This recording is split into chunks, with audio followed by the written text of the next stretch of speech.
Hello everyone, Daria here and welcome to episode 18 of the Slow Russian Language Podcast. I'm sorry if the sound quality is a little different because I'm not in Moscow now. I'm visiting my parents in Omsk again, so it might be a little worse than usual.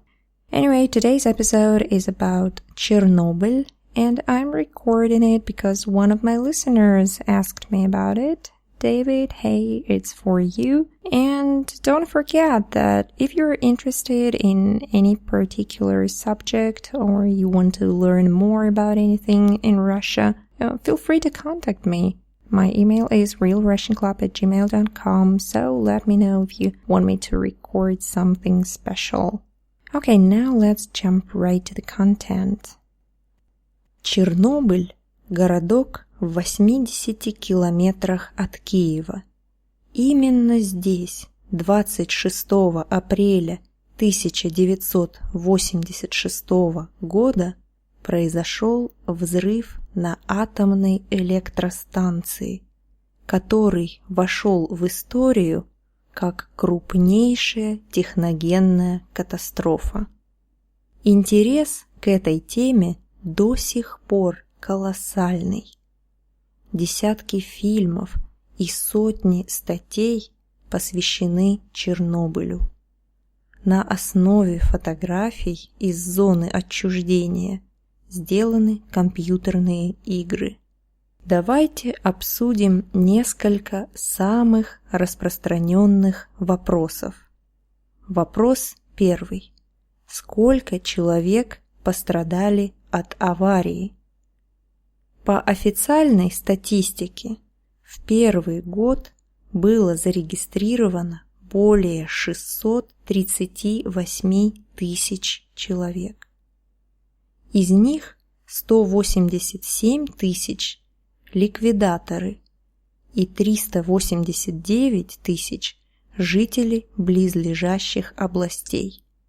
Последствиями стали лучевая болезнь, лейкемия и рак щитовидной железы, особенно среди детей и подростков.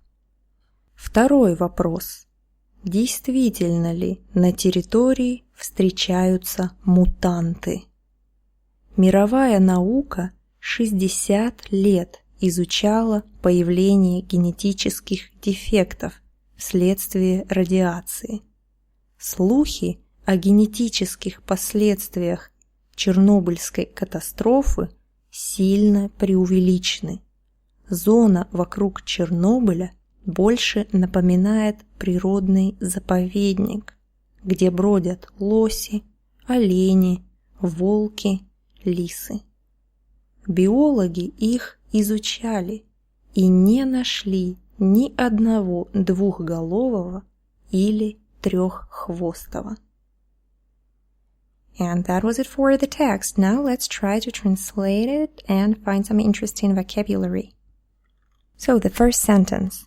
Чернобыль, городок в 80 километрах от Киева. Chernobyl is a town located in 80 kilometers from Kiev.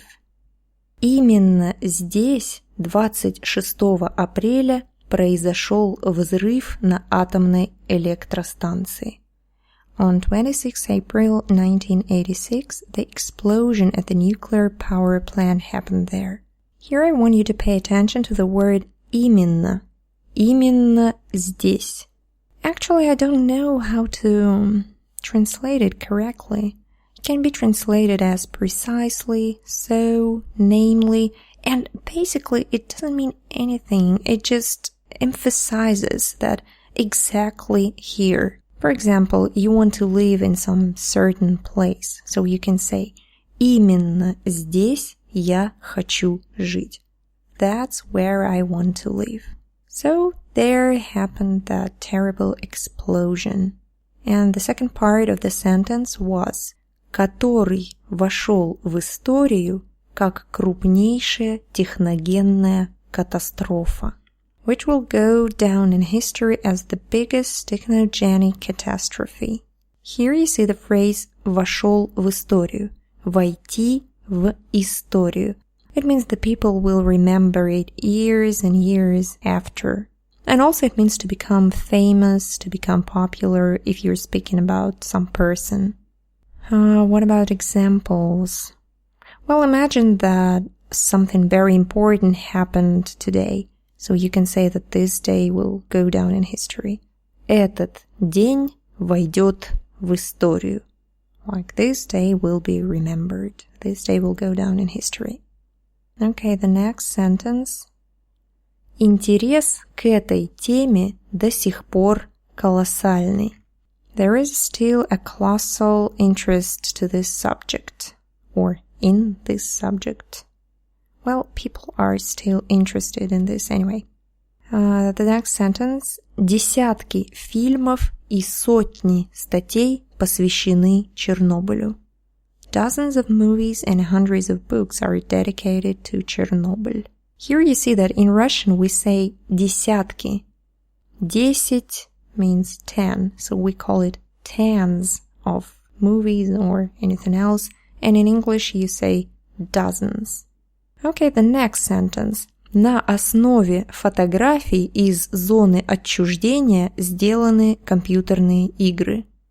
Computer games are based on the pictures from Chernobyl exclusion zone. First, I want to talk about this word на основе. You might have met this word in my extra episode, which I sent via email if you subscribe on my website about Hatyn village. There was the phrase положен в основу. So here is the same, на основе. It means that something is based on something. Like a movie can be based on some book. For example, this movie is based on the book. Этот фильм снят на основе книги. Like Lord of the Rings or, I don't know, Harry Potter, Great Gatsby. So first comes the book and then the movie. Фильм на основе книги. And what else in this sentence? Зона отчуждения.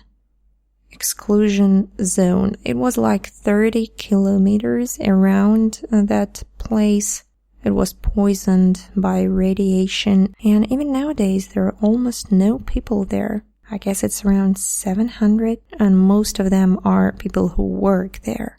So there is a huge empty zone, like in movies. You know how they show all those trees growing through houses and something like that. Really, when people go away, the nature comes back. And that's what you can see there now.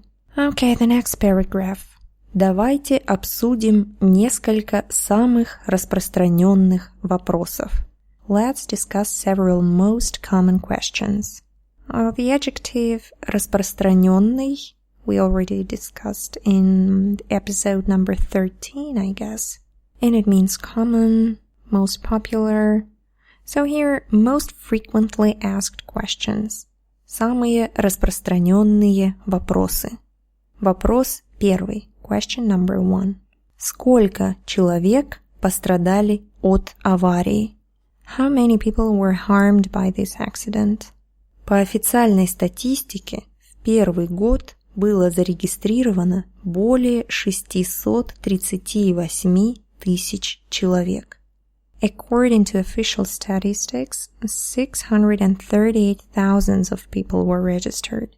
Из них 187 тысяч ликвидаторы. 187,000 of them were liquidators. И 389 тысяч жители близлежащих областей. And 389,000 were inhabitants of the regions nearby. Близлежащие области. You see this adjective близлежащий. It comes from two words. Лежать близко. Близлежащий. It means that something is close, like something is located near someplace. Okay, the next sentence. Последствиями стали лучевая болезнь, лейкемия и рак щитовидной железы, особенно среди детей и подростков. The aftermaths were radiation sickness, ARS, leukemia, and thyroid cancer, especially among teenagers and children. The main problem there is that, as usual, human life meant nothing in the USSR, and the government preferred to keep it a secret, to hide it, and some people had no idea how dangerous it was there. So they kept to live how they used to live, and they gave to their children milk from the cows. And of course, that milk was already poisoned, so it was the reason for thyroid cancer. Okay, the next sentence. Второй вопрос. Question number 2. Действительно ли на территории встречаются мутанты? Are there really mutants on the territory? Here you see the verb встречаться. You might already know it as to meet someone, встречать кого-то. But here, of course, it doesn't mean that mutants go there and meet each other. No. It means that they are there. Там встречаются мутанты. There are mutants. For example, you want to say that there are many alcoholics in Russia. So you can say, в России встречается много алкоголиков. Which is obviously true. In Russia, there are many alcoholics. And also this verb means to date someone. Встречаться с кем-то.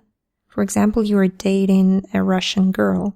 Я встречаюсь с русской девушкой. I'm dating a Russian girl. But here, in this question, I ask, are there really mutants there? Действительно ли там встречаются мутанты? And the next sentence answers. Мировая наука 60 лет изучала появление генетических дефектов вследствие радиации. World science has been studying the appearance of genetic defects after radiation for 60 years. You know, starting with Hiroshima and Nagasaki, the terrible event. And it's been more than 60 years already. So, the next sentence. Слухи о генетических последствиях Чернобыльской катастрофы сильно преувеличены. The talks about genetic after effects of Chernobyl catastrophe are greatly exaggerated.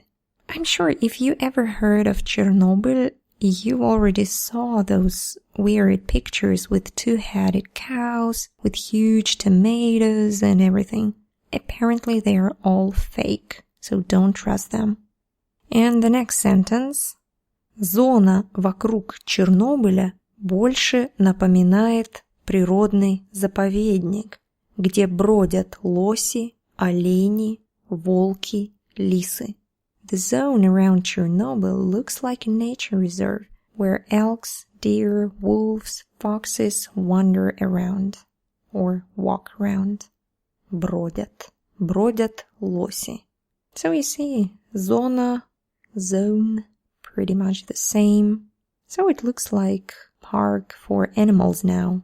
And it's really creepy, you know, all those big houses and amusement parks, and they're completely empty. Only animals walking around. Seriously, like in some movie. Okay, we're coming to the last sentence of this text, and here it is. Биологи их изучали и не нашли ни одного двухголового или треххвостого. Biologists studied them and didn't find a single one with 2 heads or 3 tails.